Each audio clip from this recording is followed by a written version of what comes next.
Okay, guys, after a lot of suggestions from the viewers, I finally put together my final loadout of the SBLD bag. I hope you guys enjoy going through this with me. We're going to go through it one tool at a time. And if you have any other further suggestions based on what I've put in here now, I'd love to still hear them.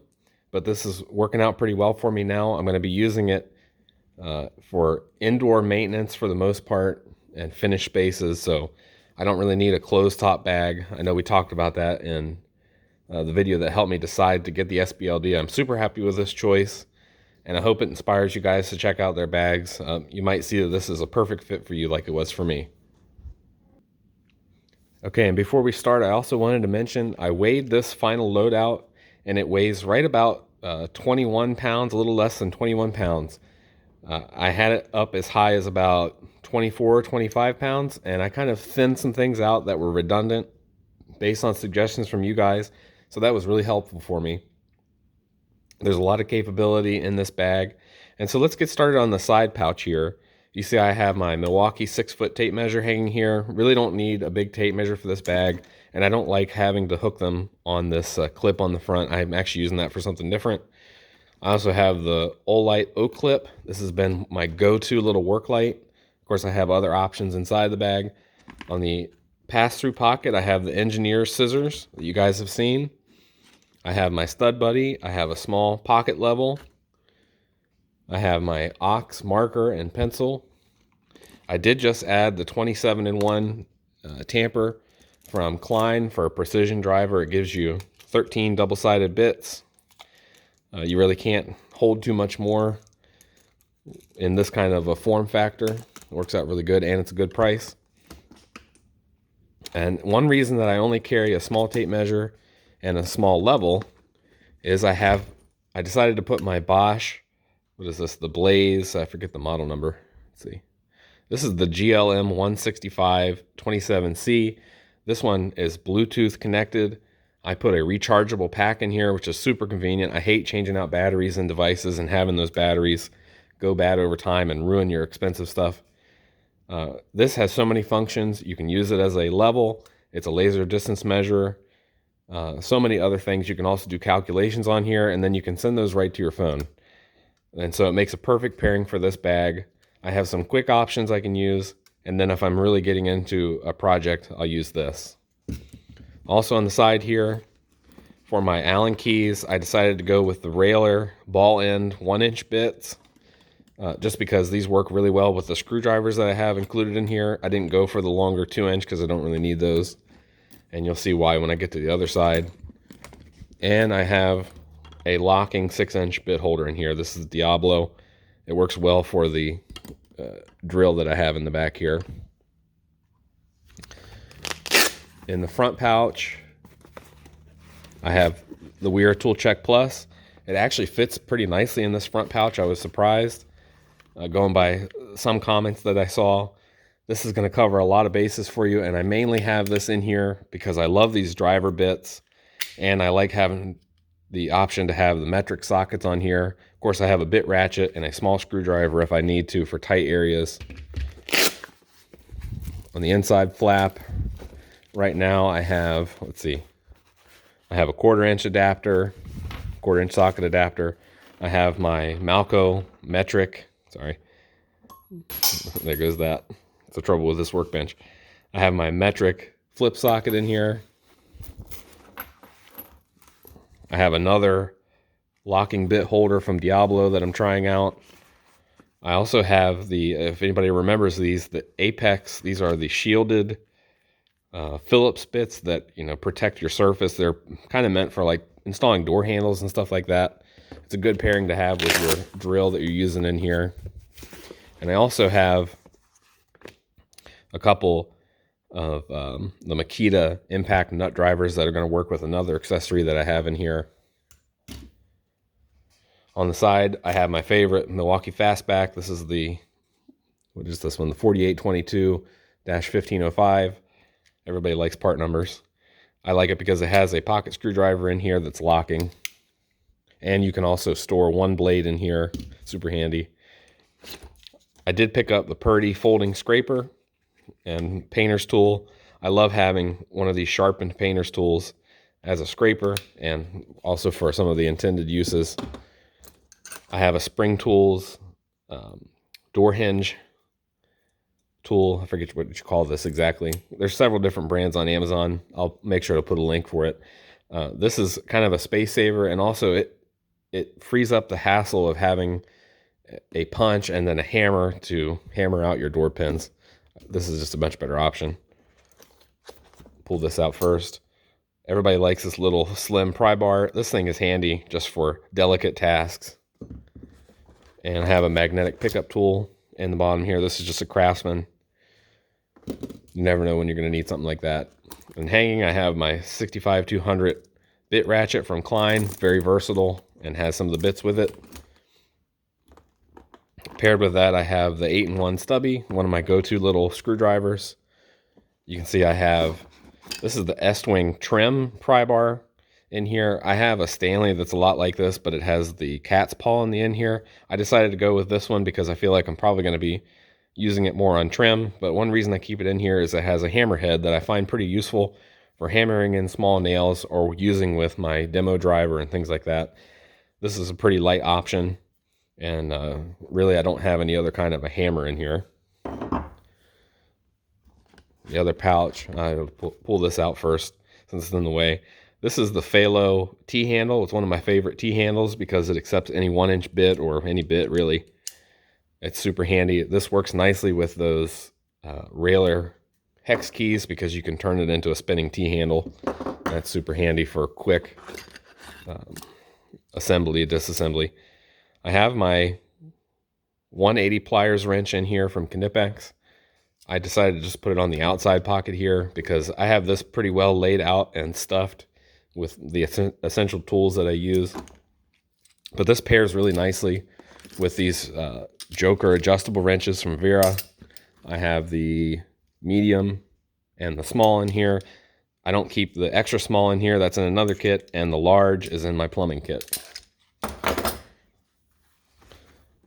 Now let's go ahead and get into the layout of the tools in here. I worked kind of hard on this, trying to make everything fit nicely.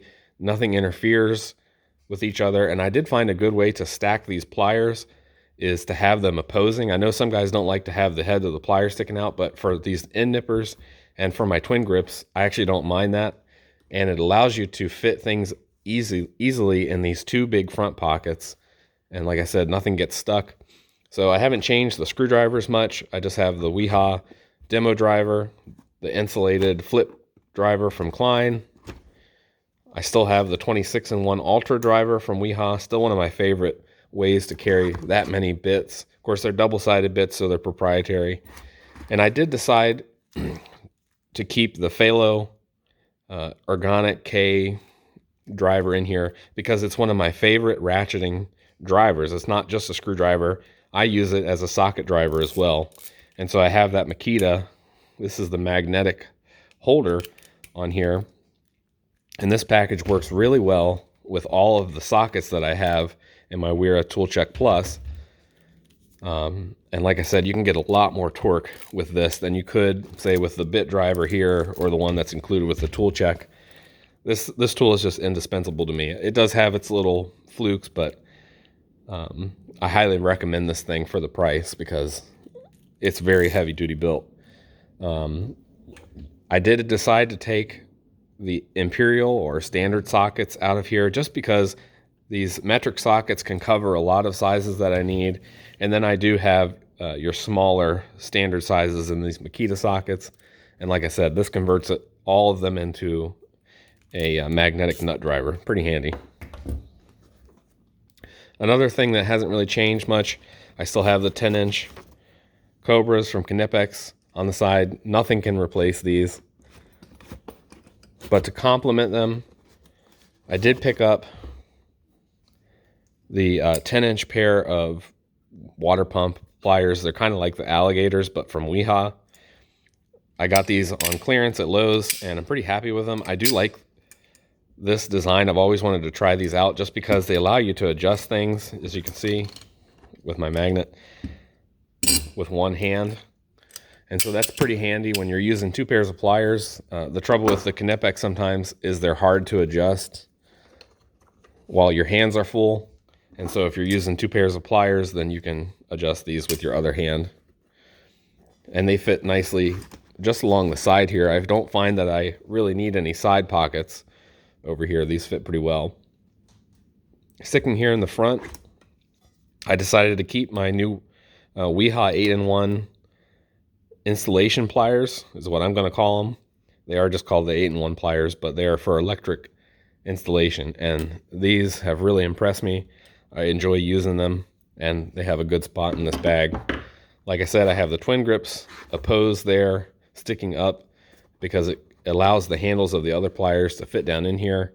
Another addition that I made is I finally got a good set of flush cutters. I made a video on these. These are the Fujiya 77A-175. I wanted a full-size set of flush cutters.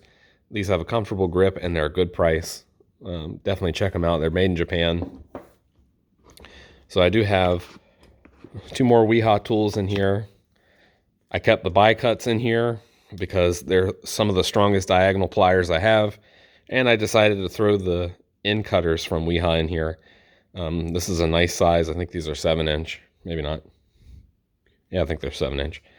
A good compact size, but if you're pulling a lot of trim nails, these are perfect for that. You can get good leverage on things and pull it. I don't necessarily have to use my pry bar for that stuff. And you still see the tips of my Icon slip joint pliers, but I went ahead and removed those bulky, sticky handles, and I just put some blue heat shrink on here. These are nice and thin, but just thick enough to make it comfortable. And so I like the package here, and it slips down in this slot between the 2 pockets really easily now. It makes a nice spot for these. So I'm pretty happy with the overall layout here of how I fit everything. What else have I added? I do just have a step bit here, just a small, I think this goes to 1/2 inch, and I didn't have a good spot to put it, so I just shoved things in here. And as for my driver, that's going to depend on what I'm doing for a task. Primarily, I'm going to keep the M12 fuel, my newest one, impact driver in here. That's my go-to. But there's going to be times that I want to throw my 12-volt FlexiClick from Bosch just to have more options. And so that hasn't really changed. Actually, don't have it in here right now. I just have one accessory, which is the Shockwave right angle adapter from Milwaukee that I will use with my impact. Otherwise, I can just use the FlexiClick. And I still have my Kaiweets meter in here. It fits nicely in this back compartment. This is a big plus for this bag, and I think it's what draws a lot of people to it. Then in the back, I like this little flap. I did end up getting the Husky folding light. I've had some other ones. One that I wanted to keep in here got lost, so this was actually a cheap option for a USB-C rechargeable light with a magnetic pivoting base on here. And I like that it has a warmer color temperature, kind of like the Milwaukee lights. And so it's pretty handy. I'm going to try it out. Like I said, it was only $14 at Home Depot. Definitely worth it. I have my gloves in here, just some thin work gloves, USB-C cable, zip ties, some outdoor rated zip ties. And then I made a little hardware pack.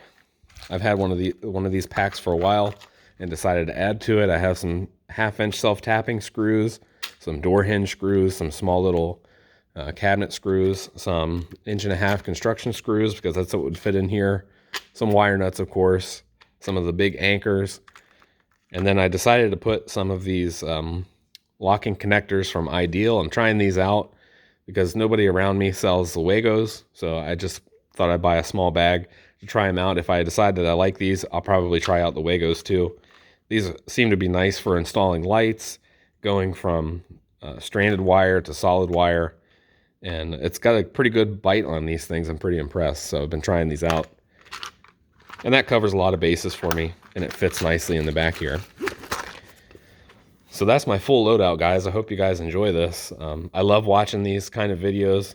I've gotten a lot of inspiration from different YouTube channels like Morgan's Maintenance, Last Best Tool, Project Pine Hills, and other ones for, specific tools.